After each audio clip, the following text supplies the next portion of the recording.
Glad you could join us today on ETFA. Welcome to the program. I'm Ayola Kasim. The Niger Delta region in Nigeria is arguably the most polluted in the country. Pollution has heavily impacted on the ecosystem and health of the people in the area. In recent weeks, Port Harcourt, the commercial capital of the Niger Delta, has been covered in black soot. But the main cause of this is yet to be fully ascertained. The poor air quality in Port Harcourt is the focus of today's edition of ETFA. Do stay with us. Residents in Nigeria's oil city, Port Harcourt, say black soot has been settling on their rooftops, cars, and even nostrils in recent months, raising fears of environmental pollution. In a bid to have the issue addressed, protesters took to the streets to push authorities to act and shut down a Chinese-run asphalt factory that says the cause of the problem.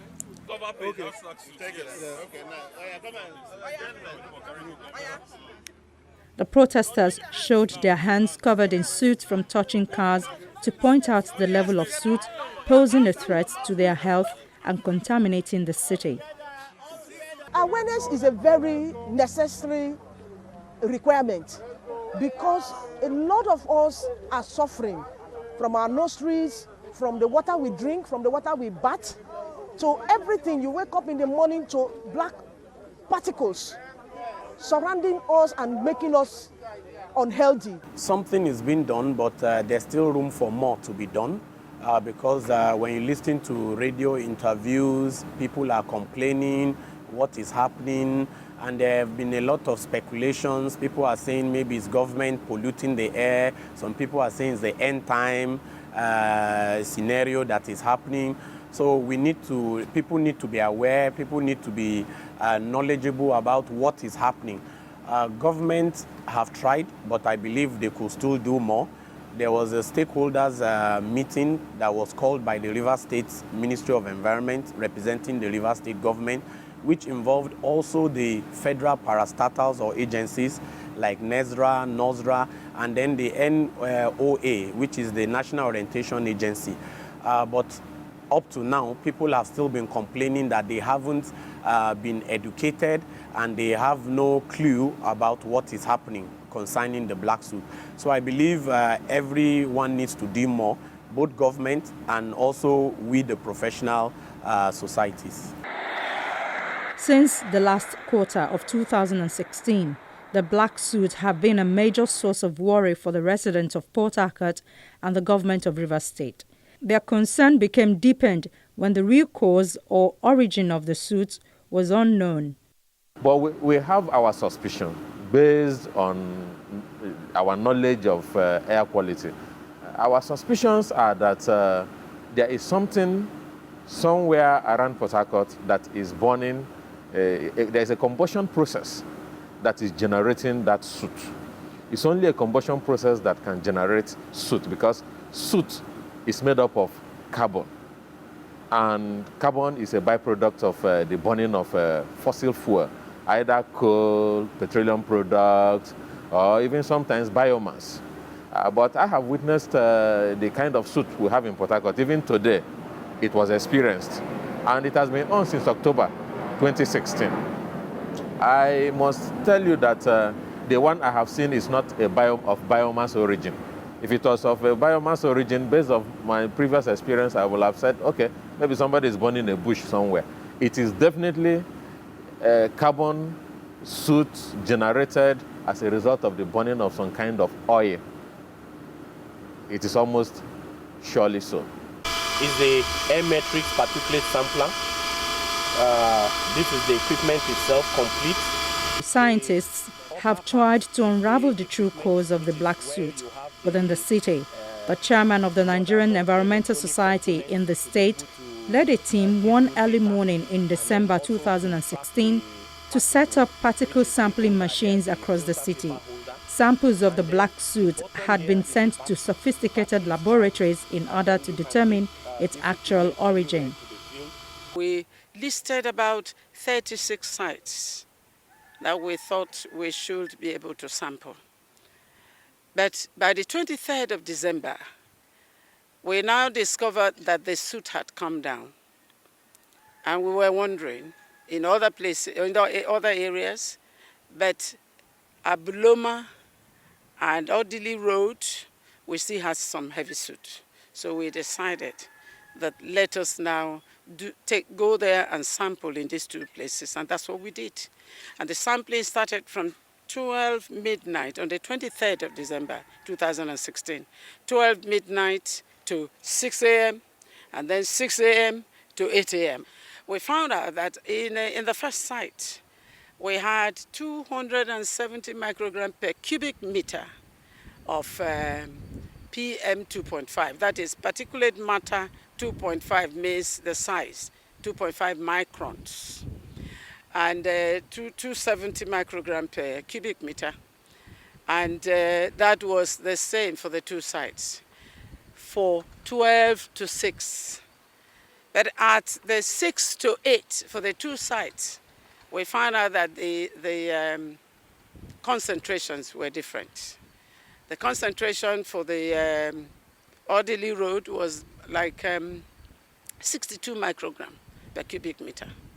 And the concentration for Abuloma was 124 microgram per cubic meter. The World Health Organization standard, that is the acceptable level, is 25 microgram per cubic meter. But we had 270, and then also had 62 and 124.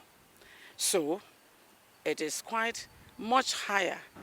Immediately, the River State government intervened and made their knowledge of it public and their determination to stem it.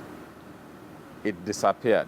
A day after River State government publicized that they are holding a high-level meeting with experts to investigate the matter, it disappeared for at least 2 to 3 weeks. So I have a feeling that the people were, somebody somewhere is listening to the news. When there is information that people are watching, he will turn off whatever is causing it, and when he feels the public has started looking elsewhere, he will start all over again. That is my thinking. Then secondly too, whatever it is we are experiencing also has a relationship with the atmospheric circulation in the area, say of Port Harcourt. How? If you introduce something into the atmosphere, it is the direction of the wind that will determine where that thing is flown. And recently we have had a peculiar atmospheric situation where there is an interchange between the wind from the south or the sea and the one from the north. And these two winds have been pushing each other over Port Harcourt. And my suspicion is that anytime the wind from the north takes hold over Port Harcourt, that is when we see this thing most. And that in itself eliminates some sources of this, potential sources of this pollution, and helps us to focus on even others. Any organization, any company that has anything to do with hydrocarbons, petroleum, diesel, petrol, or whatever, is liable. The state government also set up a task force to tackle the issue. Their mandate is to investigate and recommend solutions to the environmental challenge. A few days later, the team shut down a Chinese asphalt plant after receiving complaints about heavy smog coming from its furnace that is blamed for people suffering from coughing and covering homes with black soot.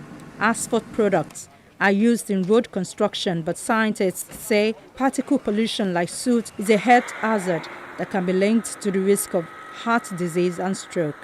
The State Commissioner for Communications said a Chinese construction company named CGC has been shut down. The asphalt plant was found to be producing thick black smoke out of the furnace in the process of burning asphalt, heavily polluting the air. All the directors of the company will be prosecuted. These matters, we can go and shut down 2 or 3 plants. We may bomb 2 or 3 sites, but these matters eventually strike at the very fabric of our federal system. We must make sure we control the situation. Charles Adolo and his family say their apartment has soot covering everything from windows to bathroom sinks. The brooms we used to mop inside the house has turned black. Charles also says his son has been suffering from a persistent cough, which he suspects has a lot to do with the air pollution. If you look around my apartment, my window, the veranda, the window net, my kitchen, the sink, even to the bathroom, if I try to take a bath, having my bath, the color of the water, the stains on the sink is always black. Sometimes take more than extra force before you can even wash them off. Before we can use already washed plates, we have to rewash them again before we can use them to eat. Some particular areas, most especially the areas close to the water, that's the riverine areas, end of Port Harcourt, they have been complaining about the high concentration of the soot. And what we have advised people is that if it's possible, you could wear dust masks. And most especially in the mornings, it's also good to mop your floors. That's one of the general complaints of the populace, that once you mop your floor, after some time you find out that your feet is black, and then the floor is black again. We have said as many times as possible, because if you don't mop your floor or you don't clean your furniture or the things that can be cleaned that this soot has settled on, it will accumulate. And the more it accumulates, the more concentration you have within where people are living or activities are going on. And also, as much as possible, it is good to close your windows. If you are driving, if you can close your windows.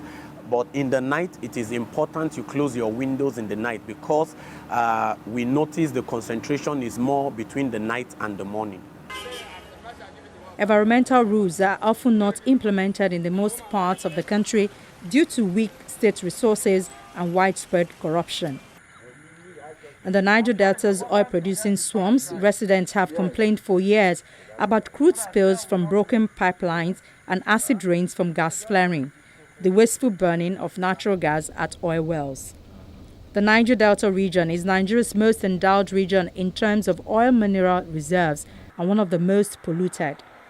The operations of these industries, especially the upstream and downstream petroleum sectors, as well as other related activities including biomass combustion, refuse burning and traffic emissions, releases a barrage of substances like volatile organics, oxides of carbon, nitrogen, sulfur, particulate matter, heavy metals and other toxins at levels that most times exceed both the national and international guidelines. Apart from compromising the quality of the atmosphere, most of the air pollution in the region is observed to have local and regional effects, such as the formation of acid rain, water pollution, soil pollution, impact on plants and wildlife, effect on materials and artifacts, and recently contributing to the global warming effects. There are numerous challenges facing air quality studies in the Niger Delta area. Like in most developing nations, the issues are multifaceted, and the most acute have been lack of equipment, inadequate expertise, lack of infrastructure, and weak policy framework. These and many other factors has been the bane to achieving the much desired goals towards preserving the quality of the ecosystems and safeguarding the health of the public in the region. Air pollution is one of the major environmental problems confronting the area, yet information regarding this is very scanty.